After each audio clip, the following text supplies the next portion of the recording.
Est-ce qu'on peut lever nos voix pour commencer à dire merci à Jésus pour tout son amour envers nous? Merci pour ce matin. Pas seulement pour ce matin, pour l'autre matin. Pas seulement pour l'autre matin, merci pour l'autre soir aussi, tu sais. Merci pour quand j'étais encore dans l'avion, merci. Merci pour quand j'étais à l'hôpital, merci pour chaque séquence de ma vie. Je me souviens de tout. Aksanti Mungu Baba, Aksanti. Cette semaine, nous avons appris comment on fait l'adoration, comment on articule l'adoration.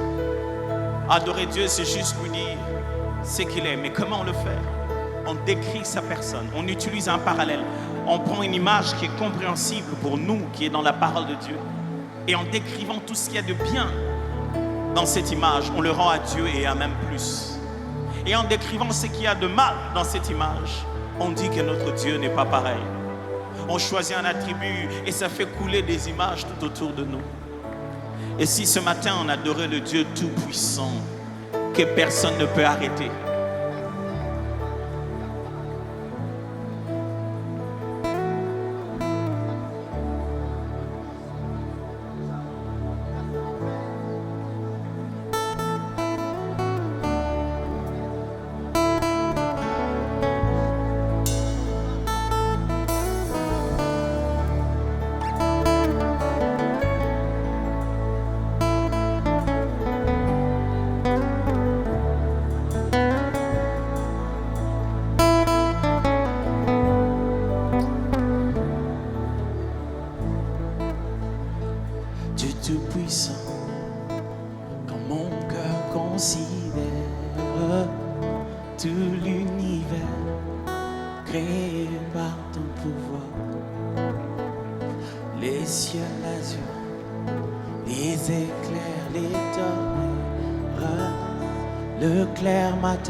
ou les ombres du soir, de tout mon être alors se lève un jour. Dieu tout-puissant, que tu es grand. De tout mon être alors se lève un jour. Dieu tout-puissant, que tu es grand.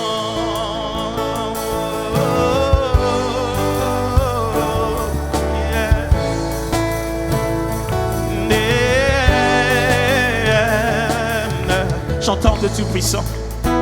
Dieu tout-puissant, quand mon cœur considère tout l'univers, Créé par ton pouvoir, les cieux d'azur, les éclairs éternels, le clair matin ou les ombres du soir. Pense à chaque phrase. De tout mon être. Alors s'élève un chant, Dieu tout-puissant, Que tu es grand, que tu es de tout mon être. alors s'élève un chant, Dieu tout-puissant, Que tu es grand.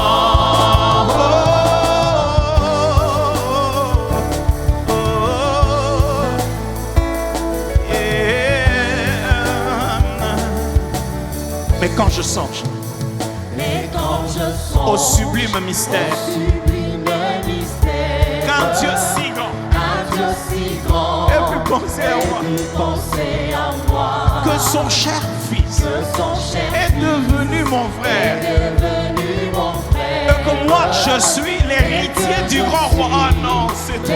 l'héritier du Oh grand roi. non, tu m'en Mon es.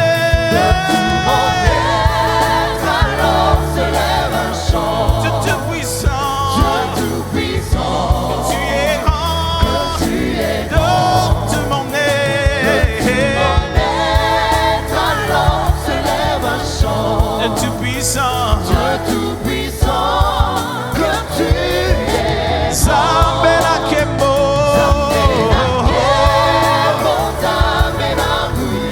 Tosanjola, Sabela Kembo.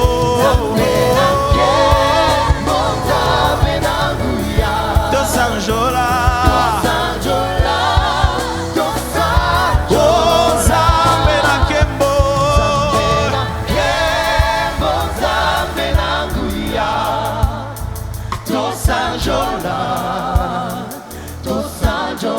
Nzambe na nkembo. Nzambe na nkembo, Nzambe na nguya. Tosanjola. Tosanjola, tosanjola. De tout mon être. De tout mon être, alors s'élève un chant. De tout puissant. De tout puissant. Que tu es grand. Que tu es grand. De tout mon être. Alors s'élève un chant.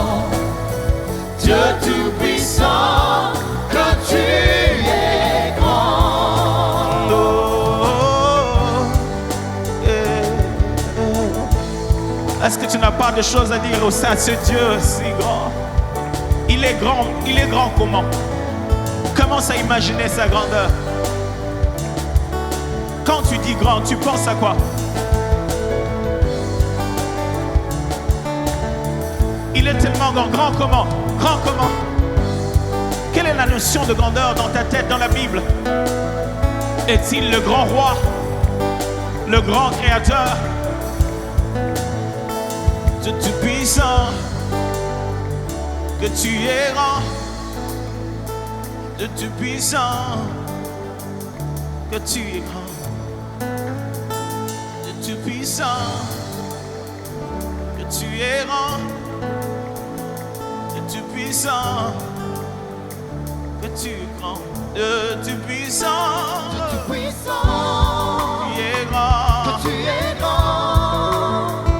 Dieu tout-puissant, Parmi nous, que tu es grand. Dieu tout-puissant. Dieu tout-puissant, Yeah. que tu es grand. Que tu es Dieu grand. tout-puissant, Que tu es grand. que tu es grand. Grand parmi nous. Oh. Dieu tout-puissant, que tu es Tellement grand. grand. Tellement Dieu grand. tout-puissant, Tu es grand. que tu es grand. Dieu tout-puissant.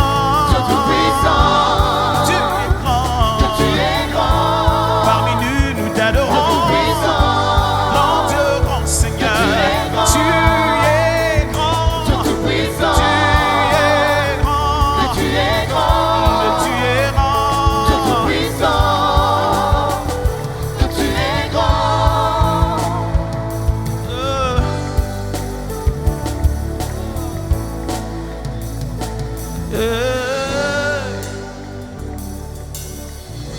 Faisant des paroles, Dieu, tu es grand, tu es merveilleux.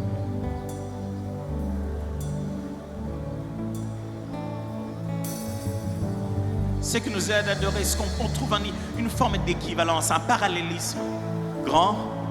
Que dit la Bible, la grandeur de Dieu? Quand on décrit celui qu'on ne voit pas, on le décrit à travers ce qu'il a fait pour que l'on voie qui il est.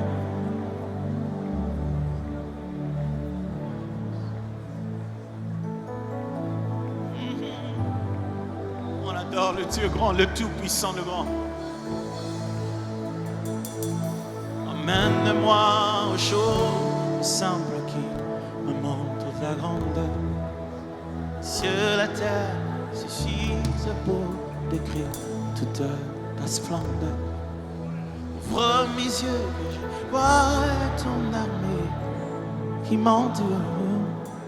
Je cesse de croire à la table des illusions que j'affronte la nuit et le jour. Tu es plus grand que tout ce qu'on dit de toi, tellement grand que tout ce que l'on dit ici-bas. Tu es plus grand que les mots du dictionnaire, tellement grand que tout ce que tu fais, ta.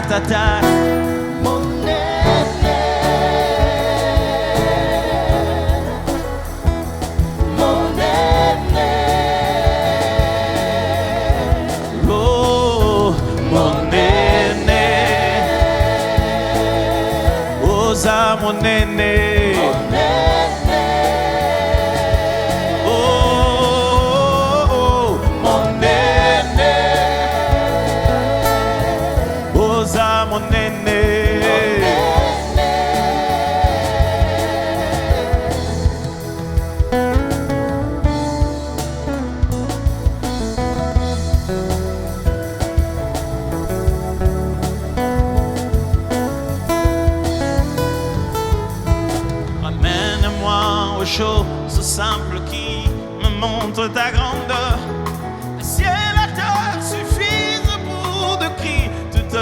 ta splendeur.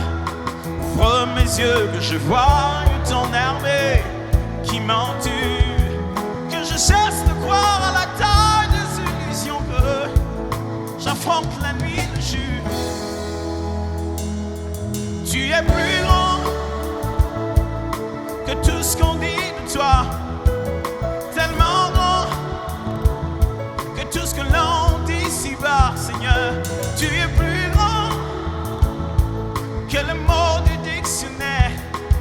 Tellement grand que tout ce que tu fais dans ta taille, mon aîné. Oh, ça, mon aîné. Mon aîné. Yeah. Oh, oh, oh. Mon aîné. Oh, ça, mon aîné. Mon aîné. Oh, Mon aîné. oh, ça, mon aîné. Mon aîné. Oh, ça, mon aîné, mon aîné. Oh, ça, mon aîné, mon aîné. Osa mon aîné, mon aîné, mon aîné, mon aîné. Osa mon aîné, mon aîné, mon aîné, mon aîné. Osa mon aîné, mon aîné, mon aîné, mon aîné. Osa mon aîné, mon aîné, mon aîné, mon aîné. Osa mon aîné, mon aîné, mon aîné, mon aîné. Olega bango. Osa mon aîné, mon aîné, mon aîné, mon aîné. Osa mon aîné, mon aîné, mon aîné, mon aîné. Osa mon aîné, mon aîné. mon aîné, mon aîné. Tellement grand. Osa mon aîné, mon aîné. Mon aîné, mon aîné. Osa mon aîné, mon aîné.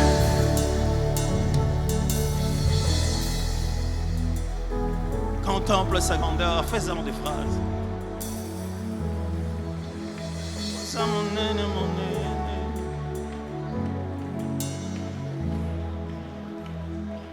On n'est pas pressé, c'est pour ça qu'on vient les dimanches.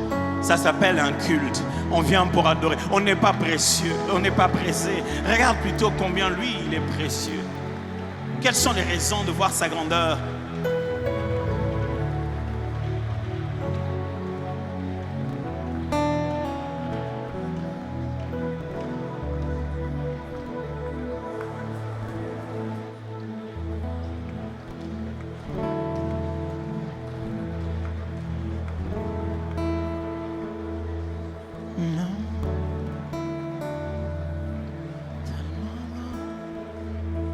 Tu es tellement grand,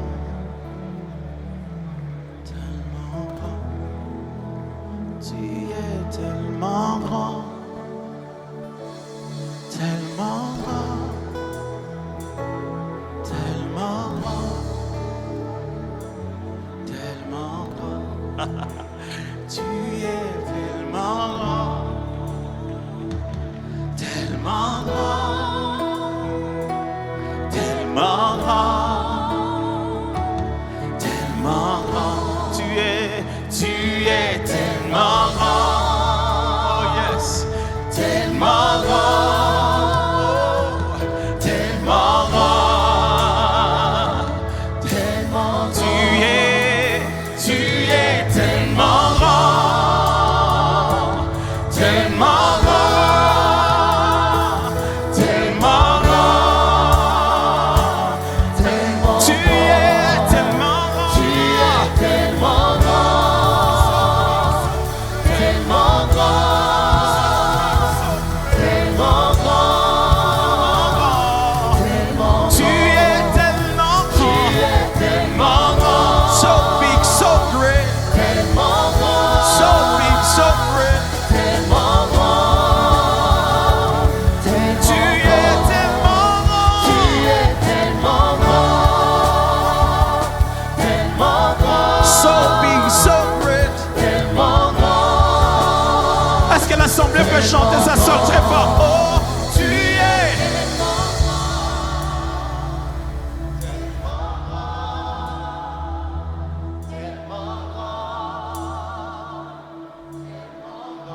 Tu es tellement grand, tellement grand, tellement grand, tellement grand. Je te vis le faire. Non seulement que c'est grand, c'est tellement grand. Tellement grand. Tellement grand.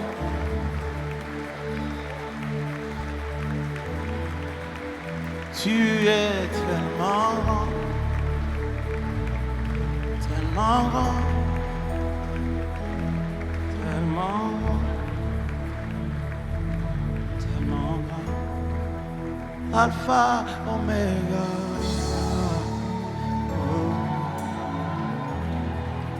Alpha,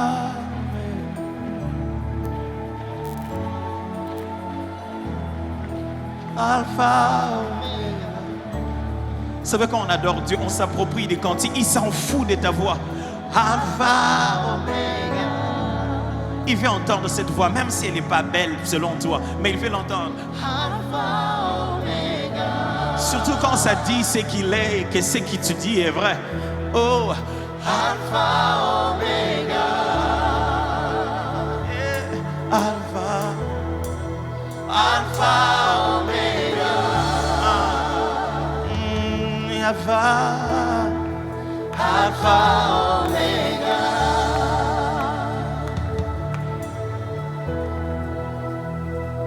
Alpha, Omega, Alpha, Omega, Alpha, Omega, Alpha, Omega, Alpha, Omega. Hallelujah. Oh, Alpha, Omega. Et si on chantait? Osa mon nene, Osa mon nene, Osa mon nene, Osa mon nene, Osa mon nene. Osa mon nene. Ah, la bruta shabaya. Et si on disait, inonde mon cœur, inonde mon cœur, inonde mon cœur, inonde mon cœur, Inonde mon cœur. Inonde mon cœur. je t'en prie, Jésus. Inonde mon cœur. Oh Jésus, Inonde oh la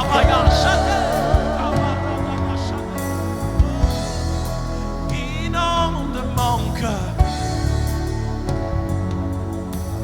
Je t'en prie, inonde mon cœur.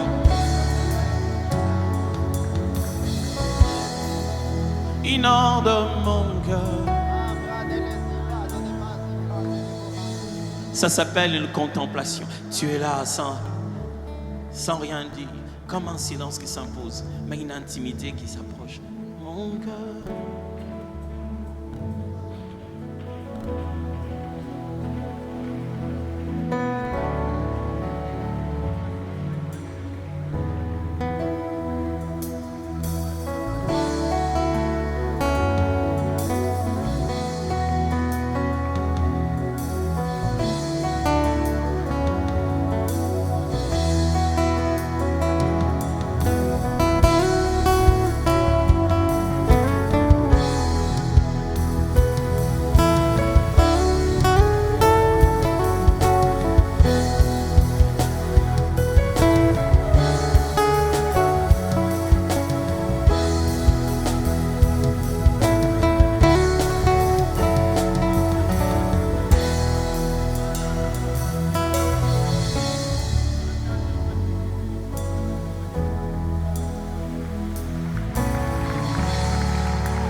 présenter les enfants au Seigneur. Alors, le couple Sidonie et Grace Boulouka présente l'enfant Zoé Grace Boulouka Mongoto. Le couple Charlotte Nicole et Jonathan Mouyoum présente les enfants Nathanaël Yav Bernard Mouyumbi Diten,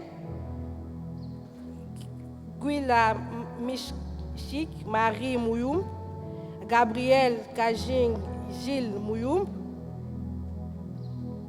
Le couple Magloire et Patrice Kiala présente l'enfant Grace Watumda Ndimbu, âgé de 3 mois et 3 semaines. Le couple Oriane et Rosine Pascal et Bonza présente l'enfant Azana Givens et Bonza. Le couple Rebecca et Étienne Bitwandi présente l'enfant Ethan Malonde et Liab, âgé de 4 mois et 6 jours. Le couple Lydia et Freddy Mbanza présente l'enfant Noan Mbayo Kangula Mbanza.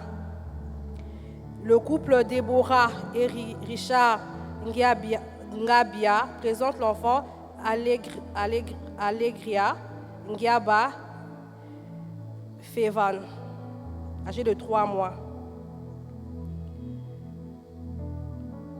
En ce matin, bienvenue aux nouveaux venus, bienvenue à vous, nos chers membres. En ce matin, nous avons la responsabilité, nous en tant qu'Église, de prier pour ces enfants. Nous avons la responsabilité de les recommander entre les mains du Seigneur. Mais la Bible dit dans Jérémie 1:5 qu'avant que ces enfants ne soient formés dans le ventre de leur maman, l'Éternel les connaissait déjà. Et avant qu'ils soient sortis de son sein, Dieu les avait consacrés. Et nous, aujourd'hui, Église, nous avons la responsabilité de prier pour que ces enfants accomplissent le mandat que l'Éternel leur a donné en ce matin. Que rien ne vienne perturber à ce que le mandat ne soit pas accompli. Élevons nos mains et prions pour ces enfants. Éternel Dieu de gloire, en te disant merci. Merci pour ce cadeau que tu nous donnes en ce matin. Merci pour ces enfants que tu nous donnes en ce matin, Seigneur. Nous avons la responsabilité en ce matin de prier pour eux. Nous croyons que toi, tu les connais. Tu connais chacun d'entre eux. Nous croyons que toi, tu les as équipés, tu les as mandatés. Nous croyons que ce que tu as décidé pour eux sur cette terre s'accomplira au nom de Jésus. Le plan que tu as envoyé, que tu les as envoyés faire sur cette terre va s'accomplir dans le nom puissant de Jésus. Rien ne viendra interrompre le mandat que tu as envoyé pour ces enfants. Rien ne viendra empêcher ces enfants d'accomplir la mission que tu les as assignée en ce matin. Seigneur, je bénis ces enfants. Enfants, vous êtes bénis. Enfants, vous êtes venus et vous allez accomplir la mission. Vous allez accomplir la mission. Vous allez accomplir la mission.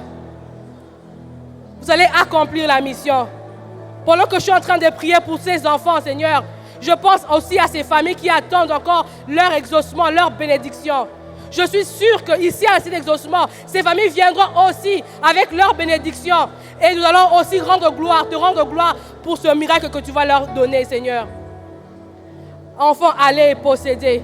Allez et possédez. Vous êtes bénis au nom de Jésus. Amen.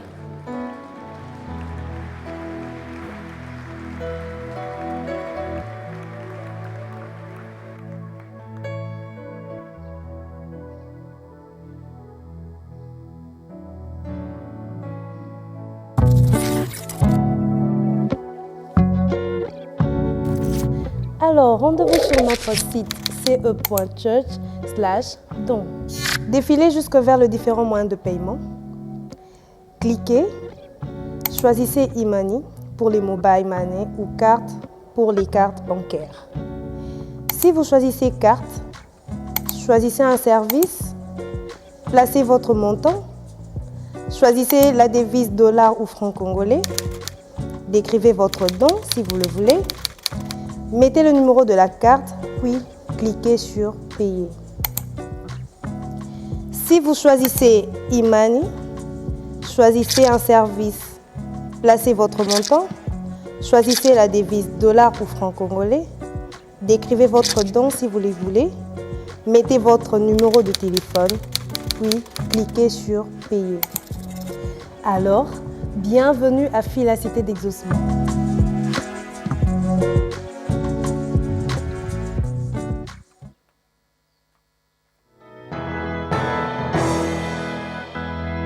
Exposer pour manifester. Bienvenue à Fille la Cité d'Exaucement. Je vais vous parler de notre émission. C'est exposer chaque personne à la parole de Dieu et à l'œuvre de son esprit afin que la vie de Christ se manifeste personnellement en elle et socialement à travers elle. D'où nous disons exposer pour manifester. Nous mettons une emphase sur la nécessité de vivre la vie chrétienne comme une culture dans notre quotidien parce que nous pensons que la mission n'est rien d'autre que le témoignage de la vie de Christ qui se développe en nous au point de s'exprimer dans toute la société. Nous avons aussi une vision en ce qui la concerne, c'est cultiver la vie de Christ. Nous sommes une cité ambassadrice de Christ, influente par une vie pratique. Je m'explique. À Fille la Cité d'Exaucement, nous développons une mentalité qui dépasse les limitations accordées par un bâtiment qui définit souvent une église au Congo. Comprenez donc que nous ne sommes pas un bâtiment, mais un système de vie céleste sur terre. Alors, ne nous cherchez pas dans un bâtiment imposant, cherchez-nous dans un système influent. Bienvenue à la Cité d'Exaucement.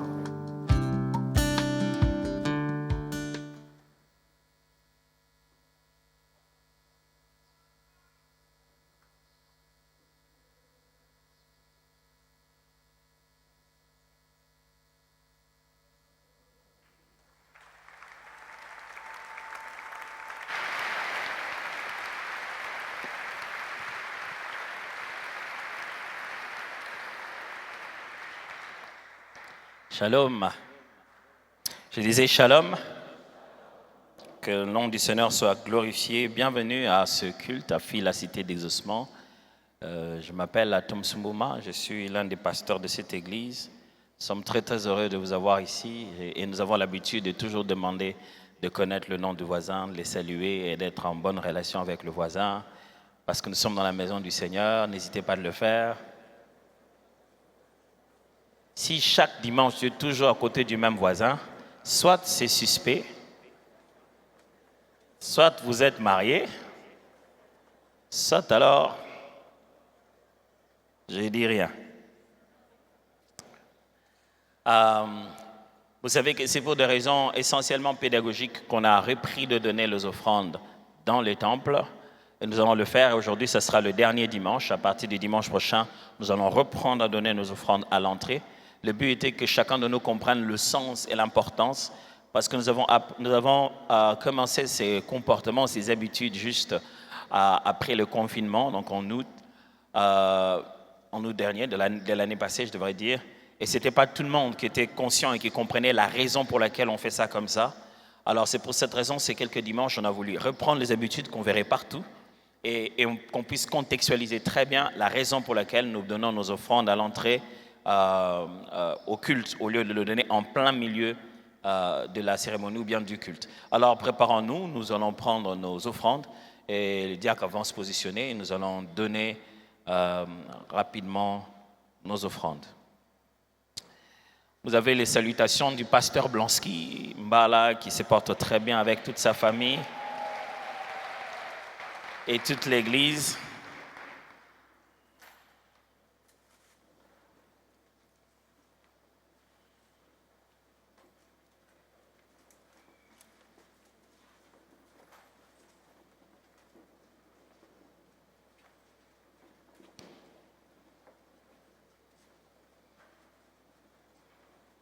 Vivement qu'on reprenne nos habitudes de mettre les offrandes à l'entrée. Vous voyez combien c'est très difficile à vivre, à gauche et à droite, tiraillé, à tour de rôle, c'est cognant. Vivement qu'on reprenne nos habitudes. Quand on donne nos offrandes, c'est-à-dire que vous avez préparé votre dîme, vous avez peut-être pas eu une enveloppe, vous pouvez demander au protocole, c'est toujours dans les mêmes paniers que vous allez déposer cela. Et si pendant le culte, vous n'avez peut-être pas été flexible à bouger, à aller loin, à la sortie, les paniers sont toujours là aussi. Vous pouvez donner vos offrandes. Que le nom du Seigneur soit glorifié. Aujourd'hui est le dernier jour pour nous de finir avec ce sujet appelé généreux. Et le dimanche passé, je nous ai promis que le dimanche là, donc passé, et aujourd'hui, il sera question de pouvoir parler de la générosité, mais dans l'Église. Et le dimanche passé, j'ai expliqué, je donnais des principes pour comprendre un peu la réalité de la générosité dans l'Église. Aujourd'hui, je vais parler des offrandes et des dîmes. Ça va être un marathon d'enseignement, mais je pense qu'il est important qu'on puisse le comprendre. Lorsque nous avons commencé cette Église et il était le moment de pouvoir expliquer ce sujet de la générosité dans ce sens ici, la générosité exercée dans l'œuvre de Dieu, dans l'Église, dans le mouvement, nous avons pensé intégrer cela dans l'enseignement qu'on appelle chez nous École d'Apollos. Donc il y a une leçon qui s'appelle « Donner à Dieu ». Et là-bas, on a tout le temps de pouvoir expliquer calmement chaque chose pour que les uns les autres aient les questions à poser. Je sais qu'il y a des questions énormes et j'en ai soulevé quelques-unes le dimanche passé.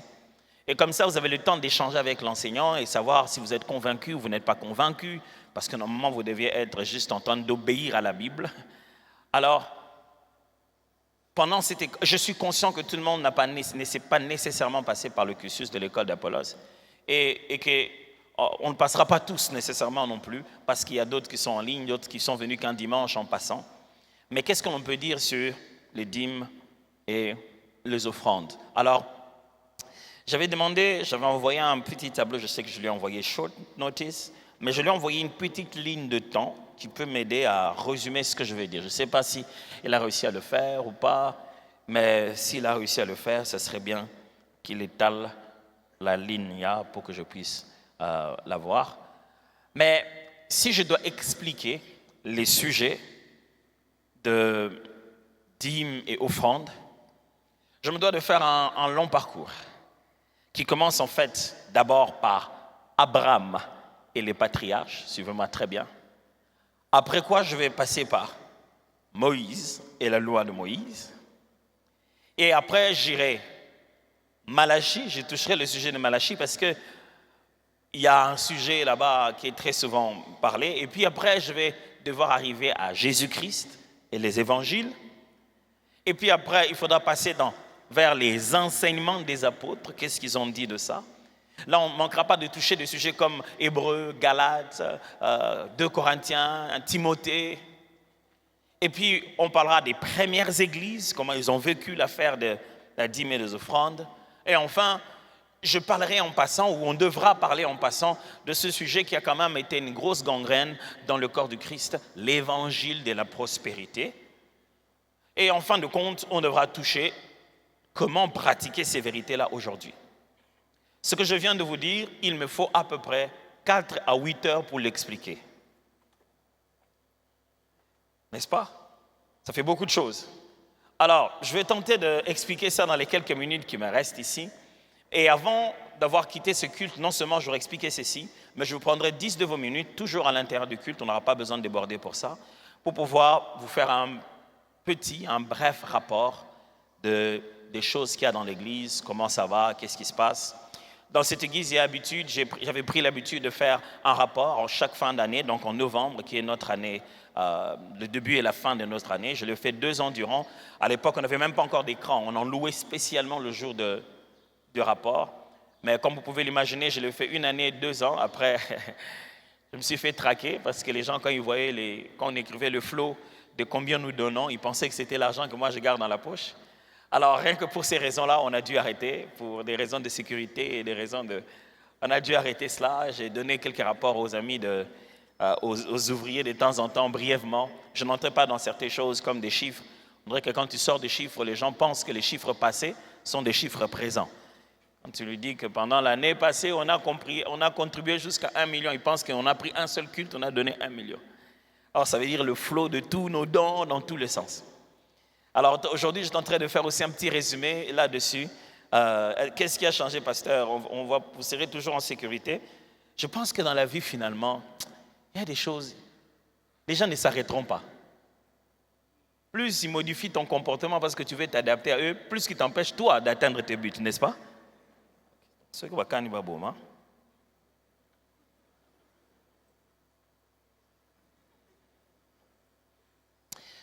Alors, vous êtes prêts? C'est bon.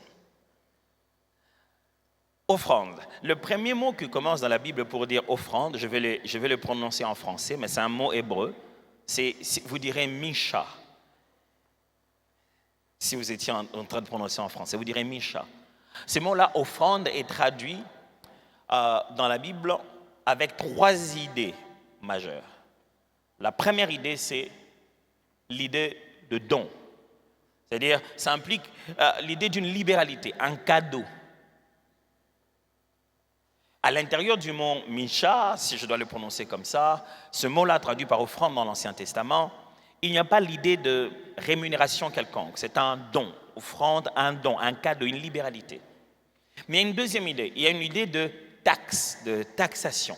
Quelque chose d'imposé. Un tribut que l'on paie à un supérieur ou un chef. Et la troisième idée, c'est l'idée d'un sacrifice. C'est-à-dire que c'est quelque chose qui coûte énormément. Un dépassement de soi, au-delà de l'humainement acceptable. C'est ça ce que ça veut dire. Ça veut dire don, ça veut dire taxe, ça veut dire sacrifice. C'est ça l'idée de l'offrande quand on apparaît. Quand ça apparaît, ici je parle d'abord étymologiquement. Et puis après vous avez un deuxième mot, celui pour dîme. Je vais encore le prononcer en français, maaser, comme ça vous sachez l'écrire. Maaser, pas ma sœur, M-A-apostrophe-A-S-E-R. Ça veut simplement dire la 10e partie de, ou le 1/10 si vous voulez, la 10e partie de. Littéralement, ça peut être en confusion, mais après on a dû prendre le sens de 1/10 de. Donc on sous-entend l'idée d'avoir pris tout ce que l'on a, on divise par 10, on prend le 1 de ce 10-là. Alors, certaines choses à prendre. Premièrement, les Israélites, mes amis, ne donnaient pas 10% de la dîme. Non. Parce que l'une des choses qui nous dérange, c'est que le mot dîme sonne tout de suite dans la tête de quelqu'un, donner les 10% de ce que tu as. C'est vrai, le mot dîme vient, comme je viens de vous le dire tout à l'heure, signifie le 1/10 de. Mais lorsque vous étudiez de la Bible, le peuple d'Israël dans la Bible ne donnait pas 10% de leurs revenus. Non, non, non, pas du tout. Ils donnaient jusqu'à 23% de leurs revenus. Pourquoi? Parce qu'ils avaient plusieurs sortes de dîmes. À peu près, quand on lit la Bible, vous allez découvrir qu'il y a 4 types de dîmes différents dans l'Ancien Testament.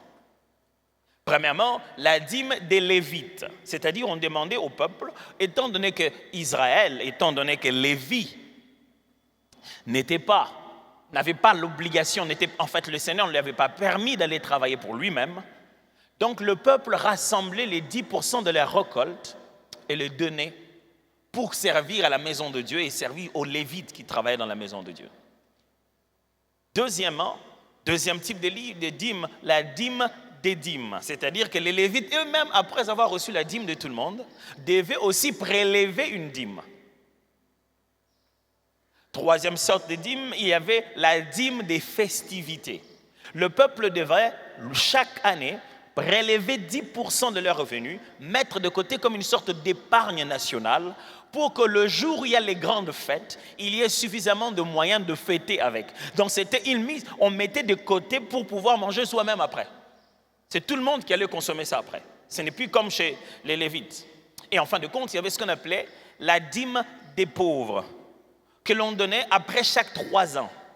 C'est pourquoi je vous parle à peu près de les calculs entre 23% à peu près. Ça ne se donnait pas chaque année, ça se donnait après 3 ans. On mettait de côté de quoi aider les pauvres, leur venir au secours.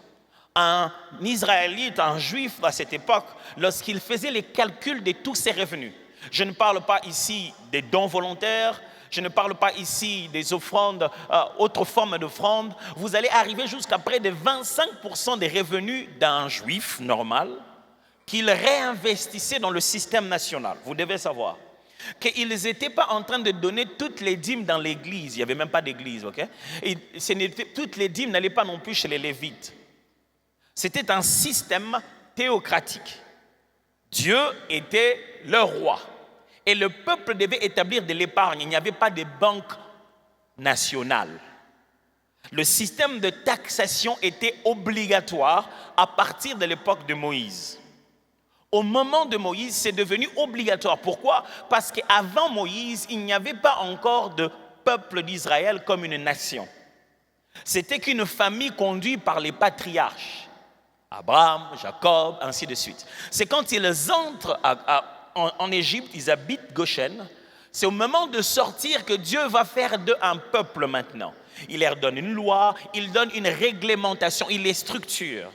Autour de cette structuration, on a créé des taxes qu'on appelle ça le 1/10.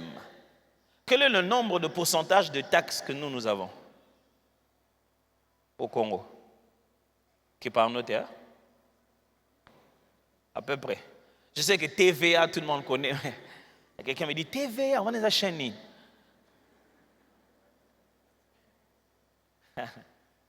Mais sous d'autres cieux, vous savez, qui sont à des taxations de 20, 25 et même plus. C'était un système qui, une partie allait pour créer une sorte d'épargne nationale et une autre partie allait dans le sacerdoce et les lévites. C'était eux le gouvernant, un système de gouvernement spirituel du peuple. Avant que le peuple n'ait de roi, il n'y avait que Moïse et les lévites. Parce que Dieu était le roi et les systèmes de gouvernance étaient autour du sacerdoce. Toujours en train de me suivre? Allô, toujours en train de me suivre? Mais rappelez-vous que le mot dîme, quand il apparaît la première fois, c'est bien avant Moïse. Ça apparaît avec Abraham. Genèse, chapitre 14, versets 17 à 20. Genèse, chapitre 14, versets 17 à 20. Après qu'Abraham fut revenu vainqueur des Kedor Laomer, ça se voit que ce ne sont pas les noms de chez nous. Hein? On serait parti rapide. Kedo. Après qu'Abraham fut revenu vainqueur des Kedor Laomer et des rois qui étaient avec lui, le roi de Sodome sortit à sa rencontre dans la vallée des Skavé, qui est la vallée du roi. Melchisédek, roi de Salem, fit apporter du pain et du vin. Il était sacrificateur du Dieu très haut. Il bénit Abraham et dit, béni soit Abraham que le Dieu très haut, par le Dieu très haut, maître du ciel et de la terre. Béni soit le Dieu très haut qui a livré tes ennemis entre tes mains. Et Abraham lui donna la dîme de tout. Alors, c'est là qu'apparaît la première fois le mot dîme. Et lorsqu'il apparaît au moment de l'alliance d'Abraham, parce que vous vous souvenez, nous on se réclame d'être d'Abraham par la foi, c'est par la foi que nous sommes fils d'Abraham. Le christianisme ne se réclame pas être de Moïse, mais d'abord d'Abraham par la foi. Et lorsqu'Abraham donne, il n'y a aucune régulation, il n'y a pas de loi. La dîme ne se présente pas comme une taxation, mais comme une offrande volontaire. C'est lui-même, selon l'ordre de personne, qui décide par lui-même de prendre la 10e partie et volontairement la donner. C'est lorsque Moïse arrive et que le peuple veut se transformer maintenant en une vraie nation, que la loi apparaît. Dieu parle et donne des instructions claires. Par exemple, dans Nombre, chapitre 18, versets 26 à 30. Nombre 18, versets 26 à 30. Tu parleras aux Lévites et tu leur diras, lorsque vous recevrez des enfants d'Israël la dîme que je vous donne de leur part comme votre possession, vous en prélèverez une offrande pour l'Éternel, une dîme de la dîme. Et votre offrande vous sera comptée comme le blé qu'on prélève de l'air et comme le mou qu'on prélève de la cuve. C'est ainsi que vous prélèverez une offrande pour l'Éternel sur toutes les dîmes que vous recevrez des enfants d'Israël. Et vous donnerez au sacrificateur Aaron l'offrande que vous aurez prélevée pour l'Éternel. Sur tous les dons qui vous seront faits, vous prélèverez toutes les offrandes pour l'Éternel. Sur tout ce qu'il y a de meilleur, vous prélèverez la portion sacrée.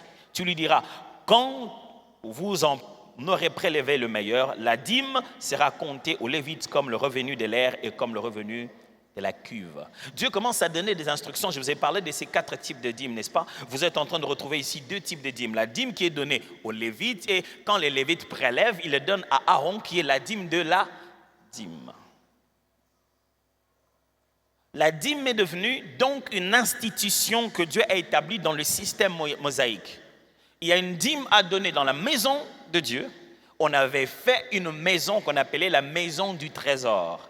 Ce n'était pas le temple, c'était une autre tente qui consistait à garder une sorte d'entrepôt, qui gardait les richesses et les dons que le peuple faisait pour pouvoir, souvenez-vous, à un moment donné, il devait aider les pauvres, à un moment donné, il devait reverser certaines de ces dîmes, où c'est dans les fêtes. Donc, ils ont créé un système qu'on appelait une maison de trésor. Regardez par exemple Néhémie chapitre 13, versets 10 à 12. On ressent que Dieu est très strict en ce qui concerne la façon de donner cette dîme. Pourquoi? Parce que ça fait vivre la nation, ça fait vivre le système qu'il a établi. Néhémie 13, 10 à 12. J'appris aussi que les portions des Lévites n'avaient point été livrées et que les Lévites et les chantres chargés du service s'étaient enfouis chacun dans son territoire. J'ai fait les réprimandes aux magistrats et j'ai dit pourquoi la maison de Dieu a-t-elle été abandonnée? Et j'ai rassemblé les Lévites et les chantres et je les remis à leur poste. Alors tout Juda apporta les magasins, la dîme, dans les magasins, la dîme du blé plutôt, du mou et de l'huile. Je confiai la surveillance des magasins à Shelemia, le sacrificateur, à Sadok, le scribe, et à Pédaja, l'un des Lévites. Et je leur adjoignis Anan, fils de Zakour, fils de Matania, car ils avaient la réputation d'être fidèles. Ils furent chargés de faire les distributions à leurs frères.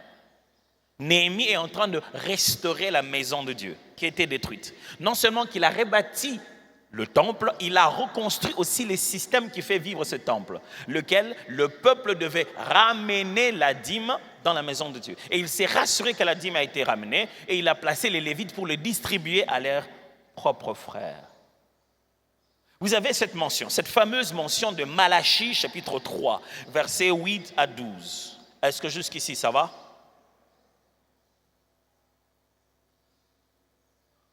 Malachie chapitre 3, 8 à 12.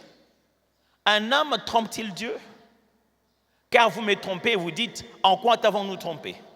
Dans les dîmes et les offrandes. C'est le verset le plus réputé quand on veut enseigner dans les dîmes et les offrandes. Et surtout si on veut y mettre un peu de soupçon de culpabilité et mettre de la pression sur les gens. Dieu dit que vous l'avez trompé. Dans quoi? Dans les dîmes et les offrandes. Vous êtes frappé par la malédiction. Là, on insiste surtout sur cette partie. Et vous me trompez. La nation tout entière apportait à la maison du trésor toutes les dîmes. OK? Pas la seule dîme des Lévites. Toutes les dîmes. Afin qu'il y ait de la nourriture dans ma maison. Mettez-moi de la sorte à l'épreuve, dit l'Éternel des armées. Et vous verrez si je n'ouvre pas pour vous les écluses des cieux, si je ne répands pas sur vous la bénédiction en abondance. Pour vous, je menacerai celui qui dévore et ne vous détruira pas. Et il ne vous détruira pas le fruit de la terre, oui. Et la vigne ne sera pas stérile dans vos campagnes, dit l'Éternel des armées.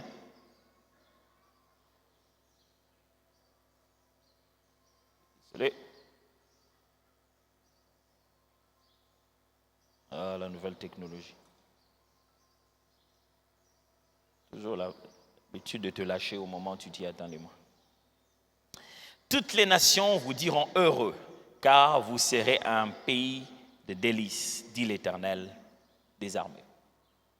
Encore ici, Dieu est en train de parler au peuple d'Israël, qui ne devait pas amener une seule dîme, qui devait amener plusieurs genres de dîmes, et que cela était lié. N'oubliez pas que quand Dieu est en train de leur parler de la malédiction ici, il est en train de leur dire ceci. Ce que vous êtes en train de s'aimer, je vous ai demandé 1/10 de ce fruit-là. Si vous ne donnez pas la part qui permet de faire fonctionner le système, vous n'allez pas en bénéficier. Alors, jusqu'ici, qu'est-ce qu'on retient? 1. Le chrétien ne donne pas les offrandes et ne paye pas la dîme de la loi de Moïse. Ça doit être clair. Je répète, le chrétien ne donne pas les offrandes et ne paye pas la dîme de la loi de Moïse. Il faut dire ça aux voisins, ok? Le chrétien, non, tu n'as pas répété, le chrétien ne donne pas les offrandes ne paye pas la dîme de la loi de Moïse. Parce que les offrandes de la loi de Moïse, c'était des sacrifices que l'on tuait. On les égorgeait, on les sacrifiait de cette manière-là. Est-ce que vous sacrifiez des choses ici? Même s'il y a une église, parce qu'on dit que non, mais non, c'est parce que nous on a de l'argent. Même si tu allais au fin fond du village dans un culte, tu ne verras pas quelqu'un amener à l'église une offrande, des chèvres, et puis en plein culte, on coupe la chèvre, on met au feu, à la gloire du Seigneur. Ça n'existe pas, je vous en parle parce que moi-même, j'ai vécu dans ces églises. Et parmi les offrandes qu'on amenait, c'était des tubercules de manioc. Et jamais on les amenait, on le brûle au feu, et ça part à la gloire du Seigneur. Quand on parle d'offrande, quand on parle de dîmes, pourquoi c'est entré dans notre langage alors? Parce que ce qu'on appelle les dîmes ici, mes amis, vous allez les voir, ce n'est pas ce que nous sommes censés faire. Quand Christ est venu, le système sacerdotal a changé. C'est pourquoi il faut lire Hébreu. Jésus est venu et il a changé le système de gouvernement, de la façon de fonctionner. Quand on devient chrétien, on n'est pas sujet à payer la dîme de Moïse. Je sais que ça vous fait mal à la tête, mais c'est très important. Un chrétien ne paye pas la dîme de Moïse. Ce ne nous est pas recommandé. Ce n'est pas biblique d'aller payer la dîme de Moïse. Pasteur, pourquoi tu insistes sur la dîme de Moïse? C'est-à-dire qu'un chrétien n'est pas sous une loi, une forme de malédiction selon laquelle s'il ne donne pas un dixième de ses revenus, il sera séché. Ce n'est pas comme ça.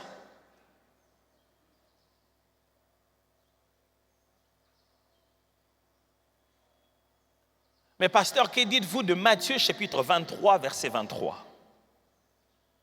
Il est écrit: malheur à vous, scribes et pharisiens, hypocrites, parce que vous payez la dîme de la menthe, de l'ânette et du coumim, et que vous laissez ce qui est plus important dans la loi, la justice, la miséricorde, la fidélité. C'est là ce qu'il fallait pratiquer, sans négliger les autres choses. Jésus est en train de parler. Il parle aux scribes, aux pharisiens. Il dit, vous donnez la dîme. Vous savez, ils donnaient la dîme de tout. Les pharisiens étaient si rigoureux qu'ils donnaient la dîme des plantes et des épices. Tellement qu'ils devaient donner la dîme de tout ce qu'ils avaient. Ils prenaient même la dîme des épices, des menthes comme ça. Ils regardent combien de menthes ils ont. Ils rassemblent toute la menthe. Ils prennent la dixième partie, il va donner. Jésus dit, malheur à vous. Vous êtes si détaillés dans des choses comme ça. Mais vous négligez l'essentiel qui est la justice, la miséricorde. Vous négligez la fidélité sans toutefois négliger de pratiquer les autres choses. Il dit, vous avez bien suivi cela? Et vous laissez ce qui est plus important dans la loi, la justice, la miséricorde et la fidélité. C'est là ce qu'il fallait pratiquer, sans négliger les autres choses. Jésus n'a jamais aboli la dîme pour les Juifs. Toujours en train de me suivre? Jésus n'est jamais venu pour leur dire, les histoires de dîme là, c'était que les êtres humains, arrêtez ça. Non, non, non. Jésus leur a dit, vous faites bien de donner la dîme. Il parle aux Israélites, aux Juifs. N'oubliez pas, quand vous lisez Jésus, Jésus se trouve dans un endroit intertestamentaire. Il crée les ponts entre l'ancien et le nouveau. Et il est en train de parler aux Juifs et leur dit, vous ne devez pas négliger de donner la dîme. Mais l'essentiel en réalité, ce n'est même pas la dîme, c'est la justice, la miséricorde et la fidélité. Jésus n'a pas empêché aux Israélites de continuer à donner la dîme. Il ne leur a pas interdit. Ok. Pourquoi on donne la dîme? Je vais vous donner 5 raisons principales de payer la dîme, qu'on payait la dîme dans la Bible. Premièrement, la dîme était un acte de foi. C'est-à-dire, on prenait une partie de ce que l'on pensait utiliser nous-mêmes. On était conscient que si on le remettait à Dieu, il prendrait soin de nous dans le reste. Il vous faut de la foi, de considérer que pendant que vous n'en avez pas comme vous aurez voulu en avoir, malgré ça, il faut donner à Dieu sa part. Deuxièmement, la dîme était un acte d'obéissance à Dieu qui a formellement demandé de ne pas la négliger. Quand on donnait la dîme dans la Bible, c'était pour obéir à Dieu, qui lui-même a insisté de ne pas négliger. Et je viens de vous montrer un texte de Jésus qui a insisté sur la même chose pour le Juif. Troisièmement, la dîme était le salaire de l'ouvrier. On donnait la dîme parce que c'est de là que l'on puisait le moyen de donner de quoi manger, de quoi vivre pour les gens qui servaient dans le temple. Les Lévites, que ce soit les descendants d'Aaron aussi, donc les sacrificateurs, les Lévites. Quatrièmement, la dîme était une source de bénédiction. Dieu prononce clairement le fait que lorsque le peuple respecte ce qu'il a dit, il va le bénir par rapport à ça. Et cinquièmement, la dîme était un droit pour le ministre de Dieu. Ce n'était pas seulement quelque chose que l'on donnait, mais ça devenait un droit. C'est-à-dire, au bout d'un moment, si on ne le donne pas, ils étaient en position de le réclamer. Et lorsqu'ils ne l'avaient pas donné, Dieu se fâchait. Il parlait même d'avoir été trompé. Ce n'était pas une faveur que l'on faisait au ministre de Dieu, c'était un droit qu'ils avaient vis-à-vis du peuple de Dieu. Je vais y arriver. Calmez-vous, calmez-vous. Je regarde dans vos têtes, vous dites, mais pourquoi? Il vient de dire que la dîme, on n'est pas censé la donner. Allons-y d'abord dans la Bible, n'est-ce pas? Ou voulez qu'on reprenne exposé pour manifester? Je ne peux pas vous enseigner autre chose qui n'est pas dans la Bible par le souci de pouvoir m'enrichir les poches. Non. J'aurais pu m'élever ici et seulement insister, vous dire, donnez la dîme, mes amis, donnez surtout à moi qui vous parle. Mais ça doit être vrai, mes frères, ça doit être écrit. La plupart des fois, on a l'impression que les chrétiens continuent à aller dans l'église et l'une des premières choses qu'ils cherchent, c'est la bénédiction, mais c'est la dernière chose qu'ils ont. Ils donnent, ils sèment, ils contribuent et la seule chose qu'ils n'ont pas, c'est l'argent finalement qu'ils cherchent. Oh, et ils expliquent comme si Dieu était un Dieu complexe, qui quand tu lui demandes l'argent, il dit non, je ne te donne pas l'argent, je te donne d'abord autre chose, je te donne la santé. Dieu n'aime pas donner l'argent. Pourquoi le même Dieu de Juifs leur donne de l'argent? C'est le même Dieu. Hein? Quand il vient avec les chrétiens, il dit à vous, je n'ai pas confiance. C'est ça l'idée? Ou bien un truc qu'on ne comprend pas, ou un truc qu'on pratique mal.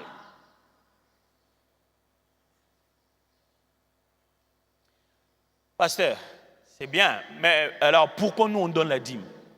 Ok, attendez, on va clarifier ça, calmement. Si je vous avais dit que les chrétiens ne donnent pas l'offrande et ne payent pas la dîme de l'Ancien Testament, je dois vous dire, donner n'est pas une loi de Moïse, mais un principe de Dieu. Donner n'est pas une loi de Moïse, mais un principe de Dieu. Ce n'est pas Moïse qui a inventé donner à Dieu. Et que maintenant, quand la loi de Moïse, on appelle ça la loi de Moïse parce que c'est la loi de Dieu donnée à l'époque de Moïse. Ce n'est pas une loi inventée par Moïse. Ce qui signifie que le principe de donner subsiste même quand la loi de Moïse n'a plus son effet sur le peuple de Dieu. Est-ce que quelqu'un m'entend très bien? Donner n'est pas une loi de Moïse. Donner est un principe de Dieu que Dieu lui-même aussi exécute.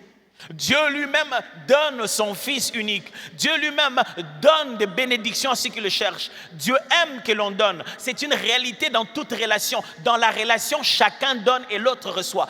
Donner n'a pas existé avec Moïse et ne disparaîtra pas avec Moïse. Alors lisez ces textes. Ça va nous faire du bien. 2 Thessaloniciens chapitre 3 versets 7 à 10. Et puis quoi, nous lirons 1 Corinthiens chapitre 9, versets 11 à 14. 2 Thessaloniciens 3, 10. Vous savez vous-même comment il faut nous imiter, car nous n'avons pas vécu parmi vous dans les désordres. Nous n'avons mangé gratuitement le pain de personne. Mais dans le travail et dans la peine, nous avons été nuit et jour à l'œuvre, pour n'être à charge à aucun de vous. Ce n'est pas parce que nous n'eussions le droit, nous n'en eussions le droit, mais nous avons voulu vous donner en nous-mêmes un modèle à imiter. Car lorsque nous étions chez vous, nous vous disions expressément, si quelqu'un ne veut pas travailler, qu'il ne mange pas non plus. Ça, c'est Paul qui est en train de dire, en tant que serviteur de Dieu et ministre de la parole, j'avais des droits chez vous. Mais j'ai mis ces droits de côté, j'expliquais ça là au pasteur, maintenant Timothée qui parle, maintenant qui dirigeait l'église de Corinthe. Je vous ai expliqué ça avec les Corinthiens la dernière fois. Il dit, quand je suis venu chez vous, je voulais donner un modèle de travail et non un modèle d'oisiveté. 1 Corinthiens chapitre 9, versets 11 à 14, ça il faut bien suivre. Parce que c'est de là que vient un peu le trouble. 1 Corinthiens 9, 11 à 14. Si nous avons sémé parmi vous les biens spirituels. Can we read all of us? On peut lire ça ensemble? Si nous avons semé parmi vous les biens spirituels, est-ce une grosse affaire si nous moissonnons les biens de qui? Vos biens. OK. Suite. Si d'autres jouissent de ce droit sur vous, n'est-ce pas plutôt à nous d'en jouir? Mais nous n'avons point usé de ce droit. Au contraire, nous souffrons tout afin de ne pas créer d'obstacle à l'évangile de Christ. Ça, c'est Paul qui parle. Suite. Ne savez-vous pas que ceux qui remplissent les fonctions sacrées sont nourris par le temple et que ceux qui servent à l'autel en part à l'autel? De même aussi, le Seigneur a ordonné à ceux qui annoncent l'évangile de vivre de l'évangile. Le verbe c'est ordonner. Ordonner veut dire quoi? Le Seigneur n'a pas proposé. Le Seigneur a ordonné à ceux qui annoncent l'évangile de vivre de l'évangile. On peut revenir au verset 13 pour que vous voyez ça? Regardez, c'est là où tout commence. Ne savez-vous pas que ceux qui remplissent les fonctions sacrées sont nourris par le temple, que ceux qui servent à l'autel, on part à l'autel, 14. De même aussi.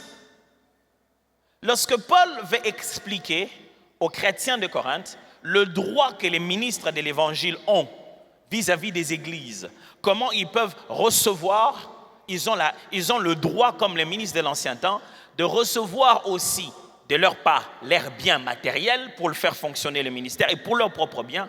Il fait allusion aux sacrificateurs. C'est ce qui met la confusion ici. Il donne une comparaison. Il dit que ceux qui travaillaient à l'autel, les lévites et les sacrificateurs, étaient nourris aussi par l'autel. De même aussi. C'est à partir de ce moment qu'un raisonnement a commencé à se développer. Ah, c'est que les pasteurs sont comme les lévites et les sacrificateurs. Ce qu'on leur dit, on leur donne alors, ça s'appelle comment là? Oh, je vous ai perdu. Il ne fait pas mention du mot dîme ici. Il montre seulement que les choses que les sacrificateurs recevaient dans l'ancien temps, c'était la même chose. Le Seigneur a ordonné qu'on continue à le faire, même le mot est clair. De même aussi, le Seigneur a ordonné à ceux qui annoncent l'évangile de vivre de l'évangile. De vivre de l'évangile. OK? Alors maintenant, on se dit, OK, s'ils vivent de l'évangile parce qu'on leur donne ce qu'on doit leur donner, et il fait mention des sacrificateurs de l'ancien temps. Les sacrificateurs de l'ancien temps recevaient quelque chose qu'on appelait la dîme. Donc, ce que nous sommes en train de donner aux frères et sœurs qui sont dans l'évangile, c'est qu'ils sont appelés par n'importe qui, je vais préciser ça, ça va s'appeler aussi la dîme. Les gens ont pris donc par extension l'habitude de commencer à appeler les dons ou les offrandes qu'ils apportent pour contribuer à ceux qui annoncent l'évangile. Ils ont commencé à appeler ça la dîme. Mais il y a un petit problème. Dans le Nouveau Testament, la Bible ne parle pas des 10%. Il n'y en a pas. La Bible ne dit pas aux chrétiens, prends 10% de tes revenus et va le donner au pasteur. La Bible ne dit pas ça. Il n'y en a pas. La Bible dit plutôt, Galates chapitre 6, versets 6 à 9.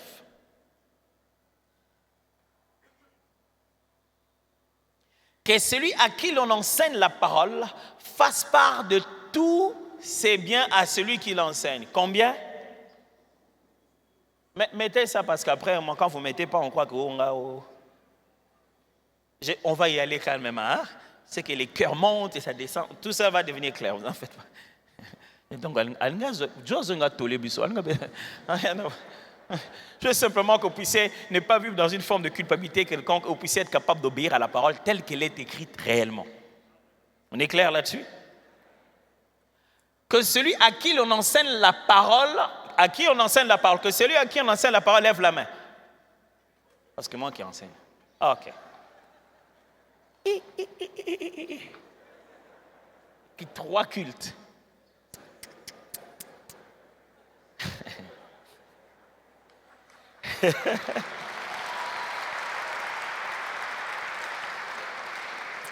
Que celui à qui l'on enseigne la parole fasse part de combien?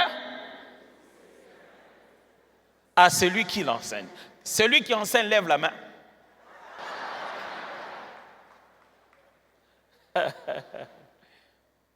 C'est là que c'est complexe. Si quelqu'un te dit que tu n'es pas censé donner la dîme à l'église, il a raison. Mais il doit aussi te dire que tu es censé te donner tous tes biens. Alors là, ça devient compliqué.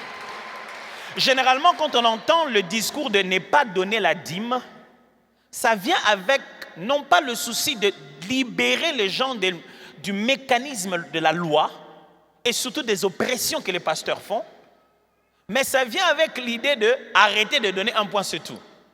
Non, quand quelqu'un te dit ça, il ne t'a pas bien enseigné la Bible. La Bible dit que dans le Nouveau Testament, tu devrais faire part de tous tes biens. Et là, ça devient vague. Et beaucoup de gens, dans l'histoire de l'Église, en ont abusé. Quand je dis part de tous tes biens, c'est-à-dire quoi? J'entre comme ça, ok. Ça, c'était bien? Ok, je prends ça. Ça c'était bien? Oui. Et quand vous regardez certains comportements des pasteurs aujourd'hui, vous vous rendez compte qu'ils ont abusé. Et ce n'est pas eux seulement, depuis les temps de la Bible. Tellement qu'on n'a pas donné des références. On donne combien finalement à ce fameux monsieur qui m'enseigne? Et c'est comme ça que la file est longue. Tout le monde veut enseigner parce que tout le monde veut qu'on puisse faire part de tous ses biens à lui.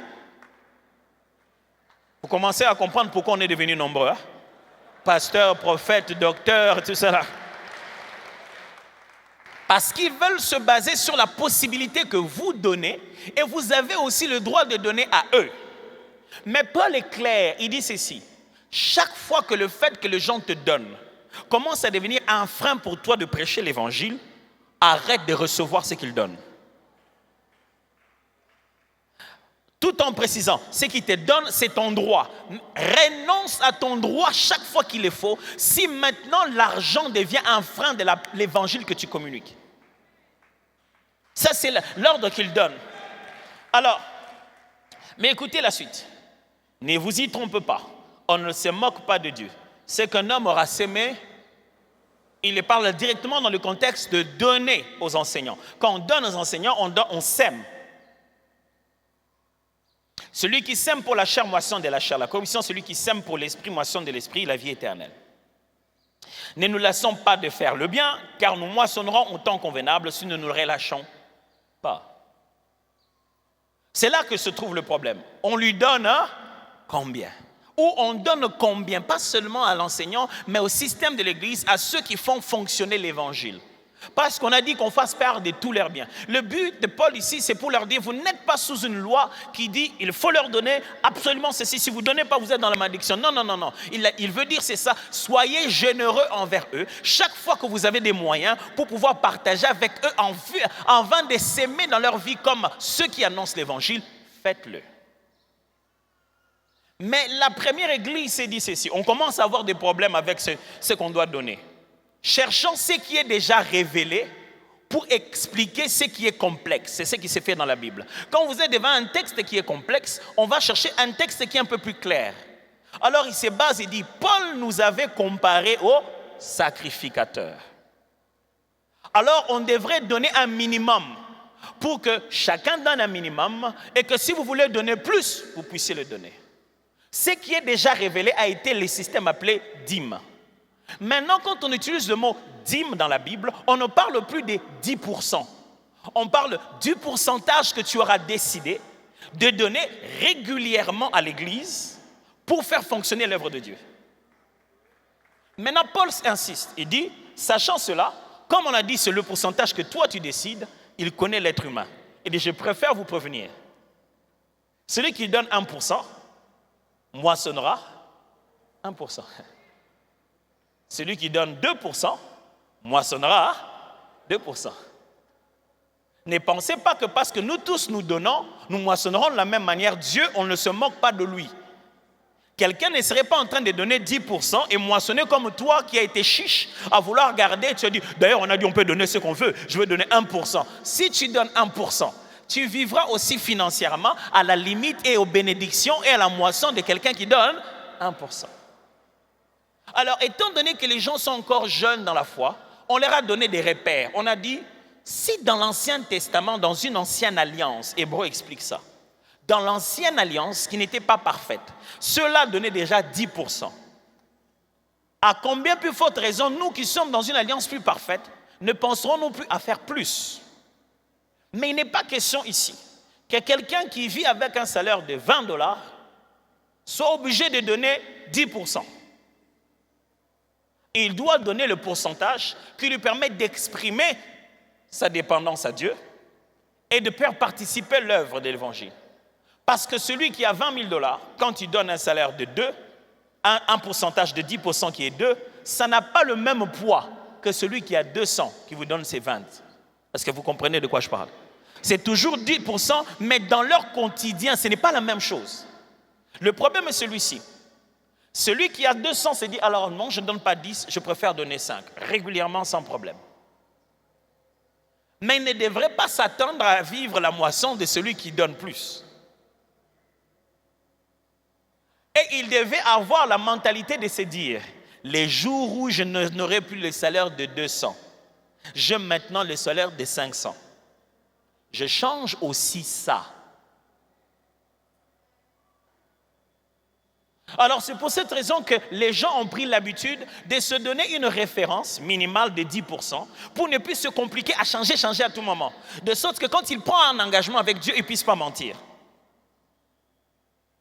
Est-ce que vous me suivez très bien ici? Ce qui veut dire, celui qui donne 12%, personne n'a dit que ça doit être un chiffre rond. Celui qui donne 22,4, qui donne 7,9, qui donne 11%, ça n'a pas besoin d'être un chiffre rond, mais tu dois être capable de faire tes calculs. Hein? Parce qu'après, les calculs en pourcentage, te béler, katana. Pourquoi? Parce que ce que Dieu veut que l'on puisse donner aux gens qui travaillent dans le temple, ce n'est pas juste un cadeau. Ce n'est pas une offrande. L'offrande, on vient la donner pour contribuer au quotidien de la vie de l'Église. Mais la dîme, on vient la donner pour contribuer à l'ancien qui nous enseigne dans la parole et à toutes ces autres personnes qui nous enseignent dans la parole. Mais ce n'est pas juste une offrande ponctuelle. La Bible a établi un système, il y a un besoin régulier. Lisons 1 Timothée chapitre 5, versets 16 à 20. Est-ce que quelqu'un me comprend jusqu'ici? Cet enseignement sera clair quand, en sortant d'ici, vous décidez de votre pourcentage à donner, mais vous y décidez de votre cœur en étant conscient de ce que la Bible dit. 1 Timothée 5, 16 à 20, je vais lire parole vivante. Quand une femme croyante a des veuves dans sa famille, elle doit les aider. Ainsi, l'Église n'aura pas à s'en charger, elle pourra aider les veuves qui sont vraiment seules. Paul est en train de donner des instructions. C'est 1 Timothée, chapitre 5, versets 16 à 20. Paul est en train de donner des instructions. Il y a des choses, quand je vous les lis dans la Bible, vous n'allez pas en revenir. Hein? Paul est en train de donner des instructions sur comment traiter les besoins financiers et les cas sociaux de l'Église. J'ai parlé de ces questions-là le premier dimanche. Il dit, quand vous avez dans l'Église, ô veuve, quelqu'un habite chez quelqu'un d'autre et elle est veuve. Mais elle habite sous le toit de quelqu'un d'autre. Non. Que cette dame-là qui l'héberge prenne soin d'elle. La veuve ne doit pas commencer à réclamer l'argent social. Ce qui te qualifie à être aidé par l'Église, ce n'est pas la perte de ton mari. C'est la conséquence pécuniaire, la conséquence, la conséquence matérielle et financière, la conséquence de pénurie dans laquelle tu vis après la mort de ton mari. Tu deviens dans un état où tu ne sais plus t'en sortir et l'Église t'aide pour ce moment-là, pas à vie. Tu n'inscris pas ton nom dans le livre de social. Tu reçois l'aide jusqu'à ce que les choses changent. Dans la vie, pose-toi toujours la question, quand est-ce que moi j'aiderai les autres? Si tu es tout le temps celui qu'on aide, ce n'est pas une bonne chose. Et Paul insiste, il dit ceci, quand vous avez une veuve comme ça, qu'elle ne vienne pas demander l'argent à l'église. Elle est veuve, mais là ses grands frères, ses petits frères, elle est encore jeune, et elle s'occupe, elle a un travail. Elle vient me dire, oh, on a la veuve. Et le veuvage n'a rien à voir avec l'âge, mais ça a à voir avec les conditions financières qui font que l'Église doit apporter de l'aide. Il n'a pas seulement parlé de ça, dit. Quand les anciens dirigent bien l'Église, les anciens font quoi? Le mot ancien ici, c'était les termes qu'on utilisait pour parler des évêques ou bien des personnes qui dirigeaient l'Église, des pasteurs, comme on aime le dire aujourd'hui. Ils méritent de recevoir... mon cher, est-ce qu'il n'y en a pas? Tu ne peux pas mettre ça ici parce que je ne préfère pas lire seul. Continue. Ça, je sais que ça va être la version seconde, on dirait. Que les anciens qui dirigent bien soient jugés d'un double honneur, surtout ceux qui travaillent à la prédication et à l'enseignement. Si tu peux prendre la partie de parole vivante pour que tout le monde voit. Voilà les problèmes. Quand vous lisez ces textes, les gens pensent que, j'ai même entendu des fois dans les églises, la Bible dit l'homme de Dieu mérite double honneur. Double honneur ne veut pas dire acclamer plus. Non, pas du tout. Les mots qui est là disent ceci. Quand les anciens dirigent bien l'Église, ils méritent de recevoir un salaire double. Je suis en train de lire dans Parole vivante pour que vous n'ayez pas le problème. Ça, c'est Louis Ségon, c'est de 1910. Parole vivante, et quand on dirait ça à cette époque-là, on comprenait très bien qu'il s'agissait de salaire. On dit, non seulement les anciens ont un salaire, mais lorsqu'il y en a un, ceux qui dans la catégorie se distinguent, ceux-là faites-leur une faveur, doublez leur salaire. Vous êtes en train d'esquiver mes paroles. Je ne parle pas de moi. Je parle de sorte que où que ce soit que vous alliez communier, vous sachiez comment pratiquer la parole. Est-ce que vous m'entendez très bien? Je parle parce que nous commençons à devenir une famille nombreuse. Je ne veux pas qu'après on a fait la cité d'exaucement dans une autre église, là-bas, dans un autre pays là-bas, on reprenne ces choses à zéro comme si on n'en a jamais parlé à l'église.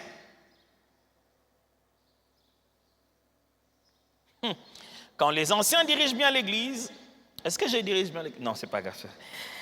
Ils méritent... Et la prédication est devenue compliquée. Ils méritent de recevoir un salaire double. Ils les méritent surtout quand ils travaillent durement au service de la parole pour enseigner. Vous pensez que je ne travaille pas durement? Ok, c'est pas grave. Mais, non, c'est pour blaguer. Vous en faites pas. En effet, les livres saints le disent. Quand le bœuf travaille pendant la récolte, ne l'empêche pas de manger les épis. Et encore, l'ouvrier doit recevoir un salaire. Il faut 2 ou 3 témoins pour accuser un ancien, sinon on n'accepte pas qu'on l'accuse.